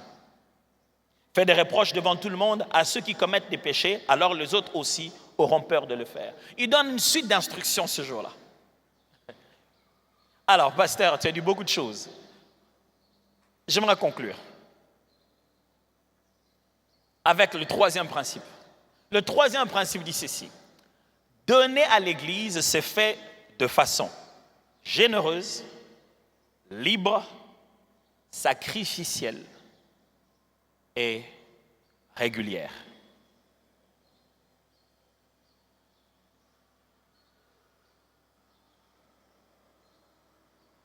Donner à l'Église se fait de façon généreuse, libre, sacrificielle et régulière. La Bible dit Dieu aime celui qui donne avec joie. Il dit ne donnez jamais sous la pression. Donner à l'église ne doit pas devenir un truc pour lequel on nous lance déjà les malédictions. Voici les malédictions qui suivront ceux qui n'ont pas donné leur dîme. Non, c'est totalement logique. Quand tu ne ouvres pas le robinet, les alentours du robinet sera rempli de... Vous savez, nous, les robinets, on a grandi où le robinet est à côté du sable. Un petit coin là. Quand tu n'ouvres pas les robinets, ce coin-là va être mouillé. Ça va être mouillé. Ça va être comment? Sec.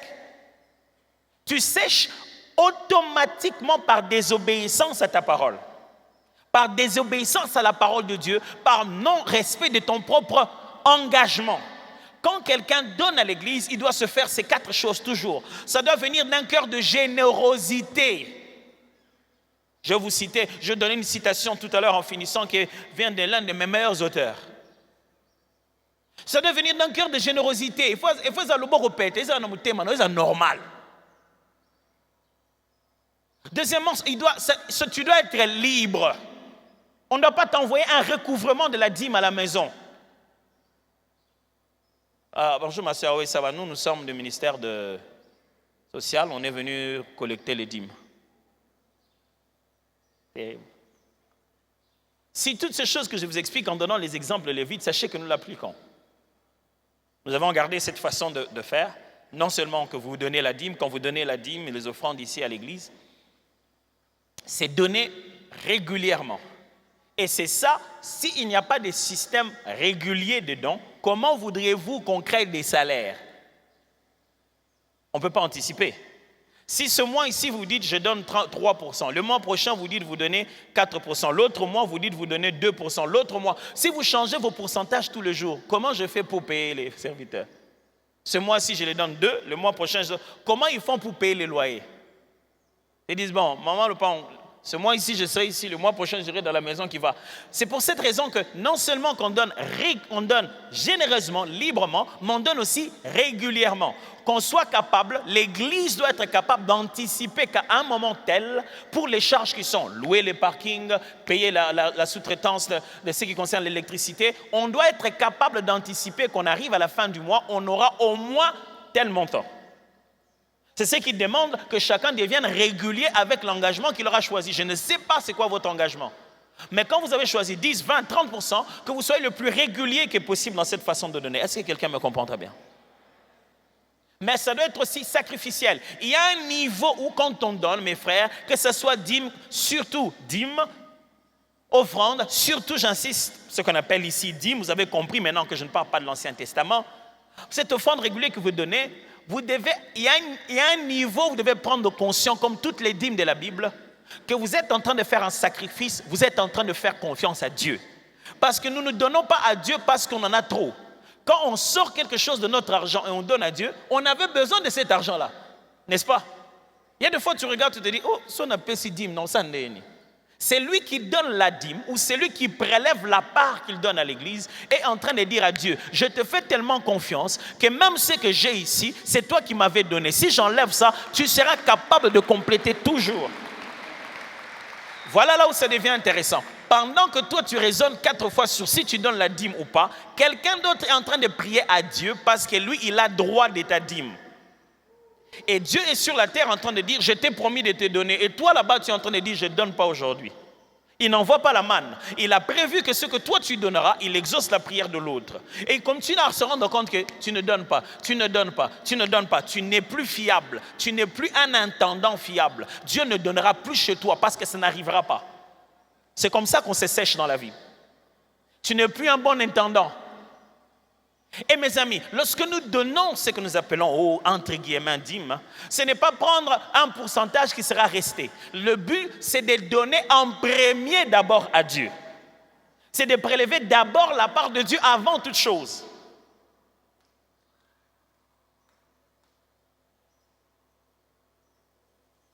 Enfin, les chrétiens font 4 choses.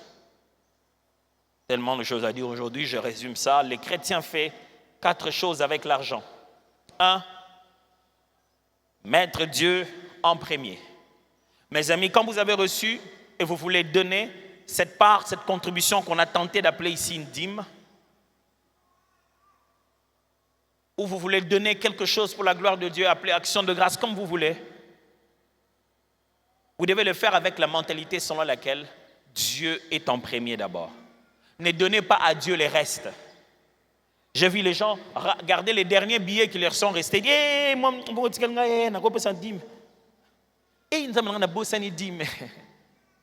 Pourquoi Dieu aime ça? Ça veut dire que dans ta tête, il est le premier. Les offrandes, les dîmes sont un test de caractère. Dieu te teste s'il te donne quelque chose. Est-ce que tu vas oublier les donateurs? Si quand Dieu te donne la première personne à qui tu penses, ce n'est pas lui, tu n'as pas réussi à l'épreuve. Ce qu'il attend de toi, c'est que quand tu as quelque chose dans tes mains, la première personne à qui tu penses, c'est lui. Prends sa part, mets-la de côté. Et j'aimerais vous dire, vous n'avez pas besoin de venir au temple. Les offrandes et les dîmes ne sont pas de l'argent qu'on donne à l'entrée du concert. C'est-à-dire que tu as amené ton argent des tickets pour entrer. On a joué un peu le concert, puis tu viens te dire non. Tu peux avoir ta dîme, tu peux avoir ton offrande, tu peux le donner en semaine. Dieu n'est pas ici pour recevoir votre dîme. N'oubliez pas, il le reçoit d'abord dans le cœur. Ce qui signifie que tu peux envoyer ça par virement bancaire, tu peux passer pendant la semaine au bureau, déposer ça, tu peux le faire comme tu veux. C'était tellement mal enseigné que même quand on a commencé à dire aux gens, envoyez votre offrande par M-Pesa, maintenant que j'ai cité là, je dois citer tout le monde, par Airtel Money, par Orange Money, Africell Money, tous les money. Si on dit que on a commencé à dire, c'est le moment de donner les offrandes, donnez-les par voie de mobile money. Oh, on a été traité de tout le mot dans cette ville. Je me souviens, le premier culte de confinement, je suis sorti en photo grand. À cause du confinement, les prédications se font en ligne et les pasteurs récoltent les mabonza par même pesa. Qui vous avait dit que les offrandes, c'était le panier dans lequel vous mettez dans votre présence en culte? Non. Les offrandes, c'est l'engagement que vous prenez à contribuer dans ce système appelé Église. C'est pour cette raison que le jour où vous ne venez pas au culte, vous êtes en ligne, vous restez avec votre offrande. Mais vous dites, je suis en ligne quand même, on va adorer le Seigneur. Vous adorez en ligne, mais vous ne donnez pas en ligne. Parce que vous avez la mentalité que votre offrande, c'est votre droit de participation. Mon cher, si tu t'es pas bien senti, est-ce que l'argent a disparu? Envoie l'offrande pour résoudre un besoin. Ne te dis pas, mon offrande se promène avec moi. Si moi je ne suis pas venu au culte, l'offrande ne vient pas non plus. Alléluia. Deuxièmement, il s'engage à contribuer régulièrement. Mes amis, voici les défis d'aujourd'hui. J'aimerais vous défier à contribuer régulièrement. Troisièmement, secourir les besoins sociaux dans la communauté. On a de besoins sociaux. On aimerait faire tellement de choses. N'en soyez pas insensibles. Et 4, partager tous ces biens avec l'ancien qui enseigne. Je vous ai bien dit, tout signifiait quoi? Ça ne signifie pas tout, c'est bien.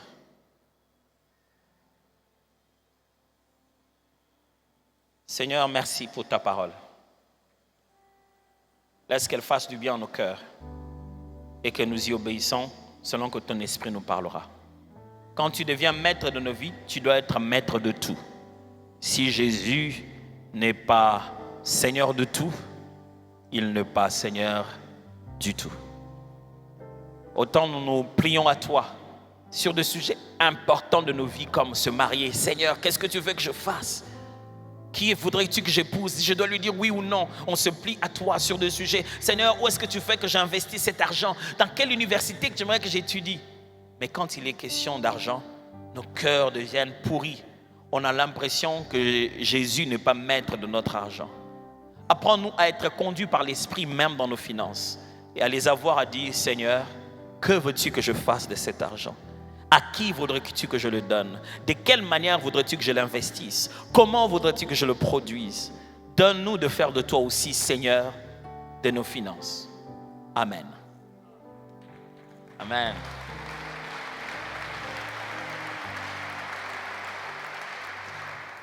Comme je l'avais dit, je ne déborderai pas du culte pour vous faire ce bref rapport. Bien-aimé, je suis Atom Soumouma de Filles la Cité d'Exaucement, l'un des pasteurs de Filles la Cité d'Exaucement, comme j'aime très bien le dire. Je voudrais aujourd'hui avoir le temps de vous mettre en contexte de réalité de l'Église Filles la Cité d'Exaucement. Puisque nous sommes en train de parler au sujet de la générosité et que les uns les autres aimeraient savoir de quelle manière le mieux contribuer dans la vie de l'Église, j'ai résolu aujourd'hui de vous faire un petit résumé. J'ai fait d'habitude des résumés à toute l'Église pour donner un rapport de comment va l'Église du point de vue matériel, financier ou du point de vue spirituel. Je vais vous donner un peu un genre de survol de comment les choses se font et qu'est-ce qui se passe réellement à Fille la Cité d'Exaucement. Le cadre dans lequel vous êtes en train de me trouver, c'est un tout petit peu entouré des endroits où les enfants viennent pour l'écodime. Mais suivez-moi très bien, je vais vous donner un aperçu rapide de ce que cette église est réellement. Nous avons commencé en novembre 2016 en tant qu'une église. À la première réunion, nous étions près de 3800 personnes venant. Nous sommes en fait l'issue d'un dédoublement. Une église mère a eu besoin d'avoir 2 églises mères. Alors, on a dû faire un dédoublement. À cause de ces 2 doublements-là, notre église mère est restée à la Gombe, CMP, et une nouvelle forme d'église mère, je dois le dire, a commencé, qui s'appelle Fille la Cité d'Exaucement, où nous sommes présentement. Donc, nous sommes en 2016, en novembre. Et l'église a commencé à grandir. Nous avons hérité d'un bâtiment qui commençait à être construit. Quand je dis bâtiment, c'est-à-dire qu'on avait placé les pylônes pour le hangar et on avait commencé à placer quelques murs à côté. Donc rien n'a vraiment été fait si ce n'était le fait que le hangar était couvert et les murs ont commencé. Le rêve n'était pas encore 100% accompli. Ça n'a pas duré qu'en 2017, on a eu la grâce de Dieu de commencer à avoir 2 cultes. Vous imaginez, si on a un culte de 3800, 2 cultes, c'est des combien en fait? À ce jour, nous parlons, nous avons 4 cultes. 3 cultes, 2 cultes en français, 1 culte en lingala et un 4e culte en anglais. Et dès les premiers jours qu'on a commencé en 2016, on avait à peu près 8750 enfants dans un seul ministère appelé ministère des enfants. Et on s'est rendu compte que les enfants et les adolescents, ça mélangeait. On a séparé les adolescents des autres enfants d'un certain âge. On se retrouvait à avoir un nombre incalculable des adolescents qui atteignaient les milliers. Alors c'est à cause d'eux qu'on a commencé à avoir 2 cultes. Je résume. 2016-2017, une croissance brusque arrive à l'Église. Et à cette même période, puisque mon rapport est à la fois technique et financier, à cette même période, la vie financière en RDC fait le dollar avait un taux d'équivalence de 9 000 francs et tout monte de 9 000 francs, 12, 13, 14, 15, 16. On est en train de finir le 2017, il était déjà passé à 18. Du coup, la plupart des offrandes et des collectes que nous faisons en tant que frères dans l'œuvre de Dieu, la plupart d'entre nous le font en francs congolais. Les gens n'ayant pas changé vraiment et la vie n'ayant pas vraiment beaucoup changé, on continue à contribuer comme on contribue d'habitude, mais tout cela a perdu de la valeur, divisé par 2 carrément. À ce jour où je vous parle, le taux est à 2400, à 2040 à peu près. Donc, les moyens ont tellement baissé malgré que les efforts sont restés les mêmes. La valeur de nos efforts beaucoup baissé. Par la grâce de Dieu, les frères et sœurs ont commencé à avoir du travail, ainsi de suite, les choses ont commencé à évoluer. On a eu des défis. La hauteur de notre bâtiment est de 25 mètres hauteur sous plafond, c'est-à-dire à partir de niveau 0 du sol jusqu'au plafond du bâtiment principal, on est à 21 mètres. Ça, c'est sans compter toutes les réalités qui est en bas et qui est au-dessus. Alors, nous avons 2 balcons inclinés à une certaine distance de plus de 5 mètres. Et ces balcons-là, le premier balcon le plus élevé est très incliné, le deuxième légèrement incliné. En faisant le tour dans les bâtiments, vous vous rendez compte du chantier dans lequel nous sommes. Rien n'est réellement fini. Là où vous voyez le podium, là où vous voyez d'habitude, c'est un grand bâtiment qui devait couvrir le lieu de repos du pasteur et les comptages et les réceptions, ça devait se faire là-bas. Rien de tout cela n'est réellement fait. On a essayé de faire au maximum avec ce que nous avons. À ce jour, quand je finis le culte, je descends, je vais derrière, je vais dans un bâtiment qui est complètement en train de se détruire. J'ai dit quitter le bâtiment parce que les tôles sont en train de partir. Et c'était un bâtiment de chef de chantier, les bâtiments avec lesquels on installe les chantiers, quoi. C'était fait pas pour durer, c'est fait que pour les chantiers. À ce jour-ci, le nombre de membres dépasse 10 000. Et je dois être sincère avec vous que ces statistiques est vieux et celui qu'on avait fait pour l'année de l'anniversaire de l'Église, l'année passée, les 5 ans de l'Église. Le nombre a encore augmenté. Par la grâce de Dieu, on a pu se procurer un deuxième bâtiment. Celui que vous voyez là, un deuxième bâtiment qu'on vous montre. Ce deuxième bâtiment était le bâtiment qui hébergeait une poissonnerie juste à côté de la nôtre. Et ce bâtiment-là est plus grand que le bâtiment principal de l'Église, mais c'est aussi rempli de tellement d'imperfections, comme vous êtes en train de le voir ici. Alors, nous avons tellement de défis. Les uns demandent de fusionner les 2 bâtiments, les autres de défis demandent très vite, en attendant, qu'est-ce que nous faisons des enfants, où est-ce que nous mettons les enfants, comment nous faisons cela. Alors, par la grâce de Dieu, lorsque des choses arrivent à tourner autour de nous, les moyens arrivent à passer entre nos mains, le flux de nos moyens financiers par une année nage généralement entre 1 500 000 à 2 millions. Ça, c'est le flux des entrées, donc les offrandes, les dépenses pour les missions, ainsi de suite. À ce jour, on a 6 églises, 4 à l'intérieur du pays, Mbujimaï, Kalemi, Goma et Bukavu. Ce sont les 4 églises qui sont à l'intérieur du pays. Et puis nous avons 2 nouvelles églises qui viennent de commencer. Nous avons Abidjan, donc en Côte d'Ivoire, et nous avons Kingasani, donc toujours dans la ville de Kinshasa. Ce sont de nouvelles charges dans la vie et l'expansion de l'église. Mais cela n'empêche pas qu'ici, à l'église mère, on a encore des défis. On ne s'est pas très bien installé, qu'on commence déjà à prendre en charge l'évangile. Parce que le but, ce n'est pas de donner de l'aisance à l'église, mais de pouvoir étendre le royaume.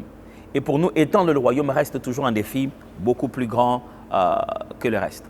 Pourquoi cet appel et pourquoi cette vidéo? D'un côté, vous donnez un rapport assez général, vous donnez une situation réelle et nous croyons vraiment que vous qui êtes en train de suivre en ligne, vous êtes réellement des membres de cette église.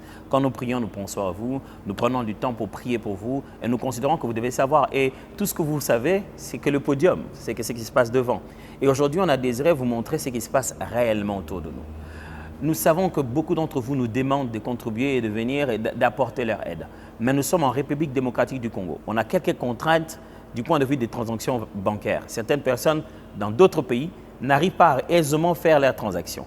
Ou certaines personnes dans d'autres pays, ça leur coûte beaucoup plus cher de passer par des voies, des virements bancaires ou bien d'utiliser leurs cartes. On en est conscient. Pendant un moment, dans la vie de cette église, vous les frères et sœurs, vous nous avez envoyé de l'argent de l'Afrique du Sud, de Canada, des États-Unis, de la France. Certains sont même devenus réguliers à envoyer leurs dîmes. Mais lorsque les structures comme Western Union ont changé leur politique pour des raisons de terrorisme et de blanchiment d'argent, ça a aussi handicapé l'église. Je me souviens que certains membres de notre personnel ont été bannis de Western Union pour un certain moment parce qu'on utilisait beaucoup leur nom pour que vous puissiez envoyer tant soit peu ce que les Seigneurs mettaient en votre main. Or, Western Union a donné des limites et tous les autres ont donné des limites dans ce sens-là. Aujourd'hui, donc, si vous nous proposez de nous envoyer de l'argent par ces voies-là, sachez-les très bien qu'on peut utiliser un nom aujourd'hui, un autre après, un autre pour ne pas tomber dans le même problème, mais c'est instable. Vous-même, vous ne serez pas rassuré d'échanger des noms tout le temps des gens par qui vous êtes en train d'envoyer cela. Nous serons très heureux de vous écouter, de vous entendre, de parler avec vous sur les meilleurs moyens de pouvoir collecter et recevoir vos contributions. Vous nous suivez des fois en ligne sans être nécessairement dans un autre pays. Vous êtes peut-être en RDC et vous pensez que c'est le moment de pouvoir contribuer dans cette œuvre. Les numéros sont là. Appelez-nous. Au lieu de rester juste seul à la maison, appelez notre administration, appelez le chargé de finances, appelez. Je pourrais aussi prendre pour pouvoir vous répondre de la manière la plus efficace pour pouvoir recevoir vos contributions, recevoir vos dons. Qu'est-ce qu'on veut réellement faire? On veut changer nos conditions pour mieux faire l'œuvre de Dieu. On veut venir au secours de toutes les autres églises. La ronde que je fais dans les autres églises, je vois le besoin qui est réel. On veut que des frères et sœurs prennent des engagements plus réguliers, soit à la mission, soit à la communication, soit aux médias, soit au social. On veut que vous puissiez vous engager régulièrement. Les offrandes arrivent le dimanche, arrivent le jour de culte, mais le besoin pour le développement de l'Église peut venir de votre cœur en vous disant « Je soutiens un missionnaire, je soutiens un enfant qui doit étudier, je soutiens un programme de l'Église, je soutiens quelque chose. » Ça peut venir de votre cœur pour cela. Aujourd'hui, je voulais que vous puissiez avoir une image, que vous voyez à quoi ressemblent nos réalités. Où se trouvent les enfants qui font les écodimes aujourd'hui? Où se trouvent les cultes? Comment ça se passe en réalité? On fait de notre mieux pour être bien présenté, mais les défis sont encore énormes. Et on n'aimerait pas les faire seuls pour qu'un bon matin, vous puissiez vous dire « Mais pourquoi vous ne nous aviez pas dit ?» C'est fait, ça a été dit, et j'espère que très bientôt, on va avoir des réunions et on va faire des choses qui valent la peine. Des fois, on a besoin de solutions qui sont trop loin, là où vous êtes. Vous pouvez vous mettre tous en communauté dans le coin où vous êtes et pouvoir faire un envoi ou faire un don, quelle qu'elle soit, pour pouvoir réellement aider cette Église de la manière la plus efficace. Je suis content d'avoir partagé tout ceci avec vous et que Dieu vous bénisse. Allez, de façon générale, il y a tellement de choses à vous dire. Qu'est-ce que je peux vous dire rapidement? Je crois que tout était là-bas à l'intérieur. Mais ce que je peux vous dire, c'est vous donner des statistiques simples, comme par exemple, lorsqu'on a commencé cette église, on avait 14 ministères et 3 diaconats, ce qui faisait 17 systèmes de travail. Et de là, on est passé à 26, et là, je crois qu'on en est arrivé à 32 maintenant. En ayant commencé à 3 800 personnes, on est passé à plus de 10 000 personnes. On a commencé avec 5 personnes on-roll, c'est-à-dire 5 personnes qui étaient payées. On est passé de 5 personnes à près d'une vingtaine, près de 25 personnes qui sont on-roll. Jusqu'à ce jour, nous avons 4 églises qui sont actives déjà. La 5e a déjà commencé. La 6e est sur le point, on la prépare, va commencer à Kingasani. Et tous ces pasteurs-là sont on roll, donc ils sont payés, pris en charge à 100% par ce que l'Église donne comme moyen. Alors, ce mardi ici le soir, je vais organiser une rencontre spéciale de ceux qui veulent donner. Vous pouvez appeler quoi, donateur ou quoi que ce soit, mais ce mardi, le soir, je vais organiser cette rencontre. Si vous voulez venir, vous devez prévenir pour qu'on vous envoie une invitation parce que je n'aurai pas la place pour tout le monde. Il semble que quand on veut demander aux gens de donner, il faut leur donner aussi à manger et à boire. Donc j'ai tout fait pour m'organiser pour que vous mangez aussi ou buvez. Alors si tout le monde vient comme il veut, il nous faudra multiplier le pain. Alors n'hésitez pas d'appeler le numéro de l'église pour dire que je m'aurais participé à cette réunion pour écouter tout ce rapport et contribuer. Au cours de ce rapport, je vais disséquer chaque point pour que vous puissiez voir là où vous trouvez que vous avez plus de fardeau. Dites par exemple, moi je vais donner au niveau des missions, moi je vais donner au niveau de ça, moi je vais donner au niveau de ça, moi je vais donner au niveau social, moi je vais donner à ça, aux différents projets qui sont à l'église. Vous pourrez voir comment ça fonctionne l'église, qu'est-ce qui se passe en réalité à l'église pour que vous sachiez comment faire dans les jours qui suivent. Dans les jours qui suivent, il va se faire quelques améliorations dans le temple, ici à gauche, à droite, on est en train d'y travailler pour que nous améliorons nos conditions d'aisance, surtout celles de nos enfants. Et donc, n'hésitez pas vraiment, je pense même que, je ne sais pas si on va... il a quand même des numéros. Donc, n'hésitez pas, je ne sais pas quelle serait la meilleure façon de faire. Quelle serait la meilleure façon de faire, parce que je crains que les gens en rentrant à la maison ne sachent pas par quel numéro appeler. Je vais demander à l'un des pasteurs de se trouver à la table de littérature là-bas. Vous pouvez juste passer là-bas et lui donner votre prénom. Le nom et votre numéro, comme ça, c'est bon. Celui qui voudrait participer à cette rencontre-là que nous allons faire. Donc, c'est une rencontre pour parler de données. Alors, je ne veux pas que vous puissiez me dire « Apexi batba okomi sanzame na bango ezali kama okomi sanzame na bango te ». Poani babenga batndamba bengi biso nyonso te na bengi biso nyonso na likambo moko. So yo yeli likambo na te to sa ndenge ni na tayo moko. Est-ce qu'on a compris très bien? C'est bien. Alors, donc je demanderai à l'un des pasteurs, je vais demander à qui? Pasteur Olivier, est-ce que vous pouvez être là-bas pour que quiconque voudrait venir à cette rencontre-là le vienne. Je pense qu'on n'aura pas assez de temps pour que je puisse passer à ce rapport de A à Z. Je le ferai au second culte et ça restera en ligne, vous pourrez le voir calmement. Je pense qu'il donne quelques éléments à ce jour jusqu'en 2021, là où nous en sommes. Va donner plus d'éléments que ça et je ne veux pas que vous puissiez déborder. Alors, il me reste quelques 8 minutes et j'aimerais les utiliser à bon escient en commençant par recevoir ceux qui sont venus pour la toute première fois. C'est votre toute première fois de venir dans ce temple. Est-ce que vous pouvez vous lever, s'il vous plaît?